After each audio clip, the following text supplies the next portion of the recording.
Hello everyone, today I want to talk to you all. The deep state in the United States has taken action against the mega influencer. The assassination incident is not as simple as it seems. In addition, the EU has been using China to bait Trump, but Trump just goes along with it, saying, if you want to sanction China, you go first. European Commission President Ursula von der Leyen is powerless. She resists Trump. But for several months now, the EU has been harboring hopes. They tried to use their China policy as a bargaining chip with the US. And now Trump has finally responded, but for the EU, it's not a result they are happy about.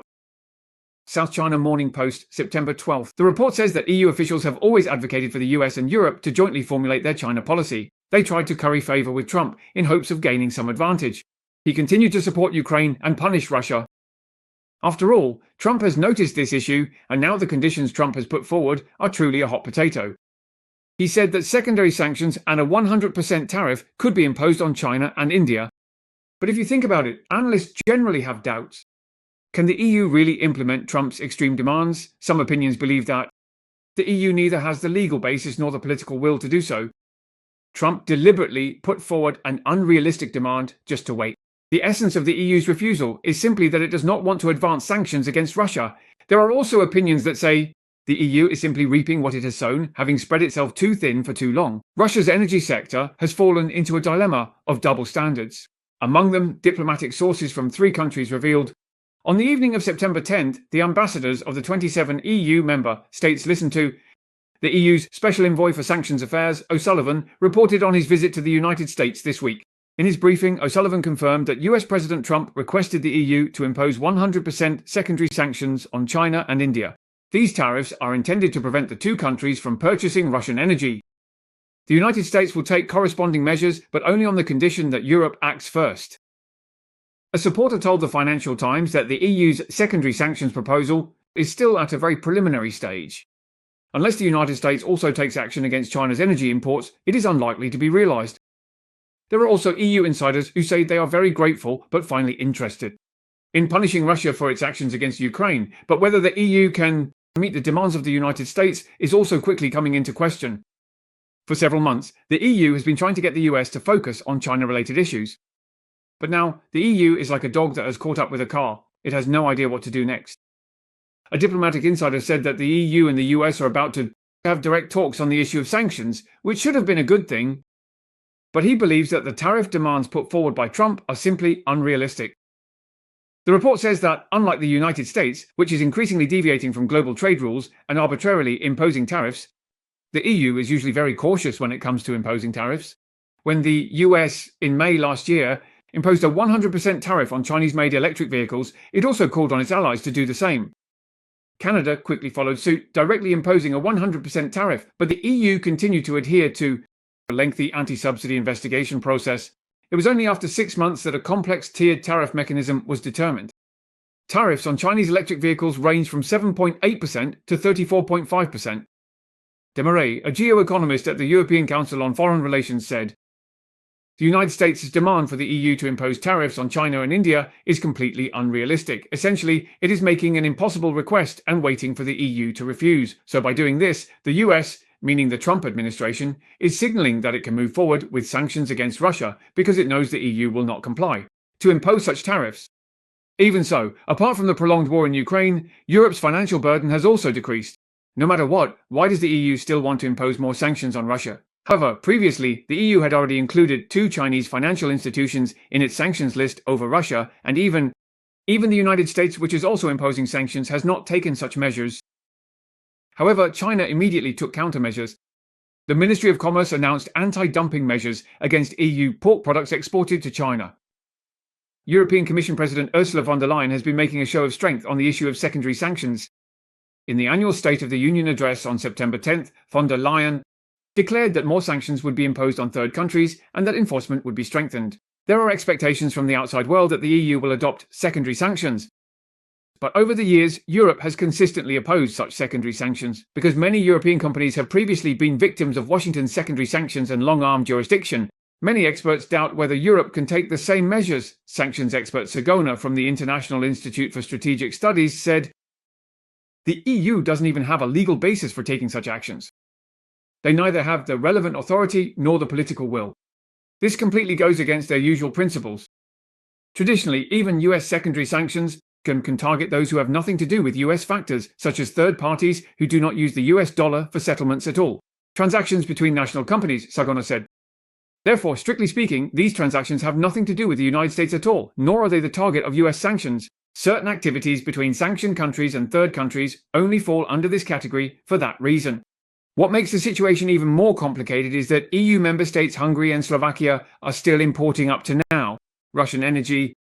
This makes the EU's opposition to China and India purchasing Russian energy even more awkward. It makes the issue of energy even more embarrassing.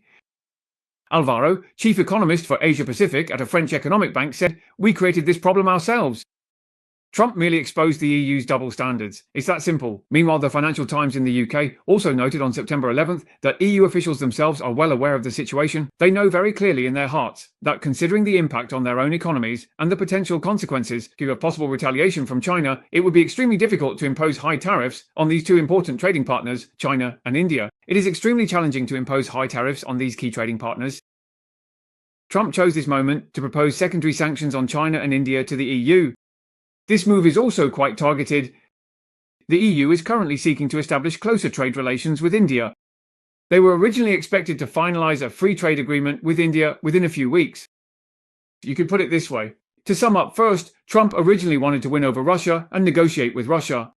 But after all his efforts, nothing came of it, and the EU kept pressuring him, leaving him in an awkward position. Now, he has shifted the embarrassment back onto the EU. Second, the EU wins. With that foolish leader, von der Leyen, the United States has already changed presidents. But she still wants to form an alliance with the US like before, constantly using China as leverage, hoping Trump will go easy on the EU in trade, and that the EU will continue to support Zelensky on the Russia issue. So they just go with the flow and ask the EU to impose secondary sanctions on China and India. And they even want you to take the lead yourself. Third, if the EU takes the lead in imposing secondary sanctions on China and India, these two countries, 100% tariffs. China and India would immediately retaliate against the EU with 100% tariffs on the same day. If the EU doesn't give in and back down, its economy will immediately fall into chaos. Von der Leyen would soon be forced to step down as well.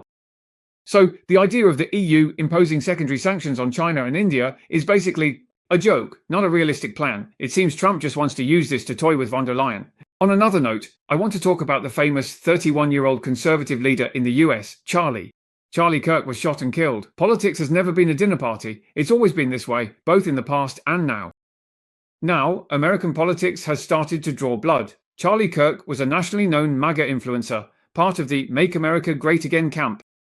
Kirk was known for his sharp and incisive commentary, serving as a key figure in the Trump camp. He was a star in the fight against the woke movement targeted by the left.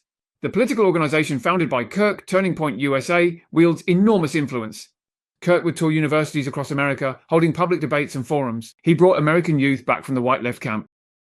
This movement was originally gaining a lot of momentum, and this shooting happened on September 11th. Outside the Solon Center at Yeshiva University was where Kirk held his first major debate. At the time, he was engaging in a dialogue and debate with the audience. One challenging audience member asked him, "Do you know how many mass shootings have occurred in the United States over the past decade, which you have always supported?" Yongchung's Kirk then countered by asking, "Did you include gang violence shootings in your count?" The moment when the perpetrator acted also happened to be right after Kirk's counter question. Not long after, he was shot and fell to the ground. One supporter of Yongchung was shot and killed. It was rather ironic, and the circumstances of the attack were also quite unusual. First, the assailant used an old, untraceable gun and committed the crime from about 150 yards away, inside the campus's Lucy Center. The shot was fired with an untraceable weapon. It was a .30-06 caliber rifle. The rifle was fired only once, but that single shot was fatal. When people hear the name untraceable gun, you might find it somewhat familiar, because this is a very old type of rifle. After firing, you have to pull the bolt back to reload. This rifle. It was first manufactured in 1874 by the German gunmaker Mauser. Back then, the Beiyang army of the Qing dynasty under Yuan Shikai also purchased this type of rifle in large quantities. But even in the United States, this old rifle was not particularly rare. Most people use it for hunting. The price is about $500 to $800 US. It's quite affordable. According to the US Bureau of Alcohol, Tobacco, Firearms and Explosives, the agency itself, former Assistant Deputy Director Tom Shittum described that at such relatively short distances, hitting the target with one shot isn't too difficult. Because at short distances, there is less effect from gravity and wind resistance, making it easier to hit the target. However, what was truly unusual was that the shooter unscrewed the rifle's barrel. This could destroy a lot of biological or even DNA evidence. and the origin of the gun could also be traced. Normally, in such a crowded environment, for the shooter, escaping with the gun and the barrel together wouldn't have been too difficult, but he left the empty gun behind, and there are only two very extreme explanations for this. The usual explanation is that the shooter was not a professional. That's why he used such an old rifle and left behind such crucial evidence. Another, opposite explanation is that the shooter was an extremely professional killer. If it were me, knowing how ordinary this is, using such a common gun and leaving it at the scene, he might even have left something on the gun. Left something on it, some misleading biological evidence, just to throw off the American investigators. As for the information on the second bullet, let's look into that. The shooter in Oak was just an ordinary political fanatic. Oyama was a professional killer, but he wanted to spread. The motive for spreading a message of justice is quite obvious because according to the FBI's investigation in the US, the bullets used by the killer were actually engraved with transgender and anti-fascist ideologies. These phrases, the killer didn't just stop at Charlie. After Ark answered questions about Yongchong, he fired and even made it clear that he supports transgender rights and opposes fascism. In other words, he wanted to directly confront Ark and these MAGA supporters. The entire operation was intricately planned. Or, to put it another way, Charlie was personally very skilled. AK is indeed seen as the future hope of the new conservative movement led by Trump. Now, with the rapid polarization of American politics, the person who assassinated Charlie Kirk is very likely a professional hitman. In the end, even if clues from Chase Peng's gun lead to someone unusual, that person might just be a scapegoat. Many people in America simply don't believe it. In 1963, after the assassination of President Kennedy, the former US Marine who was arrested, Lee Harvey Oswald, whether he was truly the killer, history seems doomed to repeat itself in America. The deep state has now already